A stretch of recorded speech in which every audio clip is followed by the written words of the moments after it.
are advocates and activists for the LGBTQ community, and I know that you are too. And we drive by, we live really close by to the church, so we drive by the church all the time. So we always see the yellow and blue lights that are on, supporting Ukraine. Can you share some stories about any programs that you have in place to help these different populations? And have you seen any change in these areas?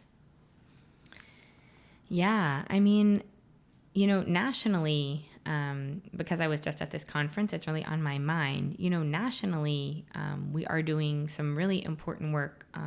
Right now, we're helping, trans folks who don't feel safe in their home states anymore, or people who have trans children who don't feel safe anymore in their states because they're being criminalized, to move to safer states. And I think that's really important, and it's new because, unfortunately, while transphobia is not new, this particular form of backlash that's coming with all these laws that are criminalizing, like things like drag shows, things like getting your kids health care that's gender affirming, that's really causing people to be rightly very scared and want to relocate. And a lot of our congregations that are in those red states, that are in those states with those laws, are really like fighting for people's lives, and they're like the one safe haven.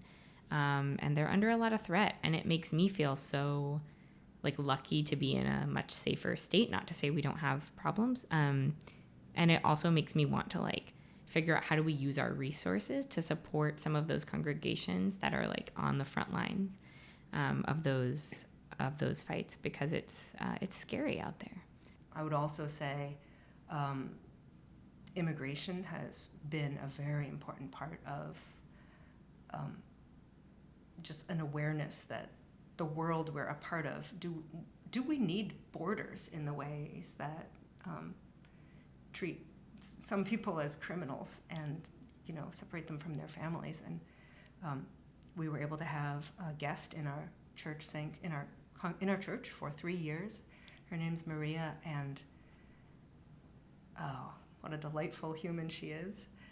To have her live there was an inspiration to really anyone who met her personally, but also because she was there, all sorts of people could raise awareness of how ridiculous a lot of our systems are that penalize and harm and terrorize folks who just want to live with their families in the state.